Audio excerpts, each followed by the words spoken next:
세상의 거의 모든 소리를 그려낼 수 있는 훈민정음, 바람소리, 아기 울음소리, 심지어는 개 짖는 소리까지 다 표현해 쓸 수 있는 위대한 우리의 문자인데요. 훈민정음을 창제한 세종대왕은 어려운 한자의 뜻을 알지 못하고 쓰지도 못하는 백성들을 불쌍히 여겨 쉽고 쓰기 편한 우리 고유의 문자를 만들기로 결심합니다.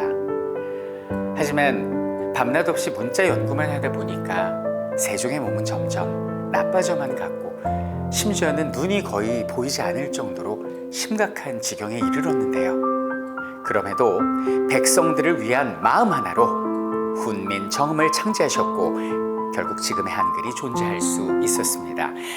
그의 사랑과 노력은 우리 후손에게도 더없이 소중한 선물이자 위대한 유산으로 남게 되었습니다. 자, 그런데 우리가 기억해야 할 세종대왕의 업적은 훈민정음 말고도 더 많습니다. 우리 친구들, 세종대왕의 업적에 대해 조금 더 알아볼까요? 안녕하세요, 설쌤입니다.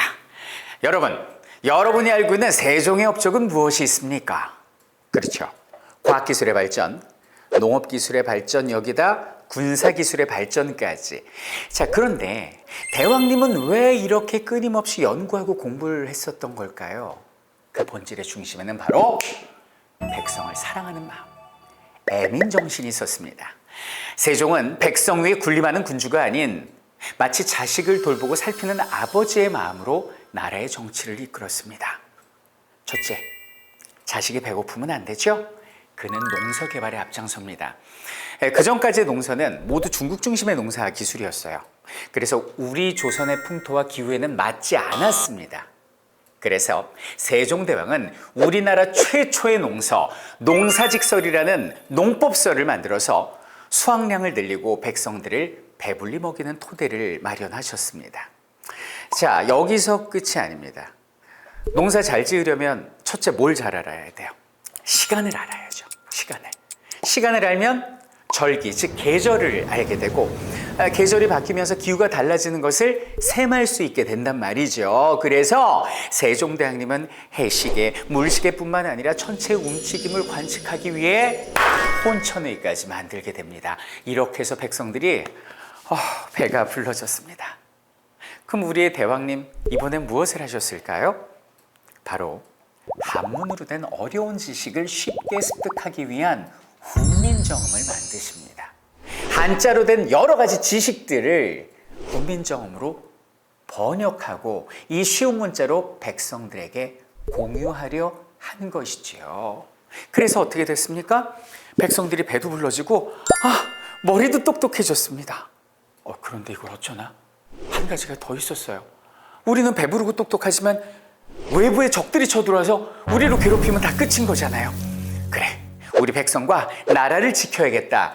국방에도 힘을 쓰신 분이 바로 우리 세종대왕님이십니다. 고려 말에 최무선이 최초로 실전에 도입했던 대포, 즉 화포 연구에 심혈을 기울이십니다. 화포의 사정거리가 무려 하나, 둘, 3배나 늘어나게 된 건데요.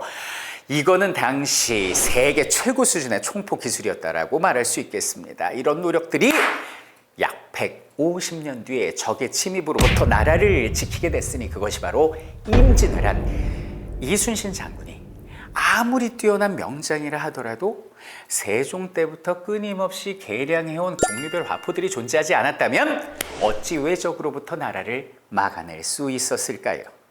우리는 세종을 떠올릴 때 무조건 훌륭하다, 위대하다라고만 말합니다. 그런데 무엇이 왜 훌륭하냐라고 물으면 이것저것 많이 창제하셔서 라고 대답을 하는데요. 무엇보다 중요한 것은 세종이 왜 이것들을 창제했는지, 농법서 그리고 여러 가지 발명품, 화포 제작을 왜 했는가, 그 본질을 깨닫는 것이 매우 중요합니다. 그럼 그 본질이 뭐였다? 바로 사람, 백성에 대한 사랑에 있었다는 것. 이것을 반드시 우리가 기억해야 할 것입니다. 그래서 나 스스로뿐만 아니라 나의 가족, 나의 친구, 우리나라의 모든 국민, 나아가서는 온 세계인들을 사랑할 수 있는 애민의 정신을 이어받는 것이 후손으로서의 도리다. 이렇게 마음에 담아둬야 하겠습니다. 지금까지 우리가 미처 몰랐던 세종의 위대한 업적들을 엿봤는데요. 어떠셨습니까? 세종대왕에 대해서 더욱 깊이 알게 된 것 같지요? 오늘 세종대왕 이야기로 여러분에게도 지혜가 한 뼘 더 자랐길 바라면서 한국사 애니메이션의 새로운 위인으로 다음에 다시 찾아뵙도록 하겠습니다. 사랑합니다.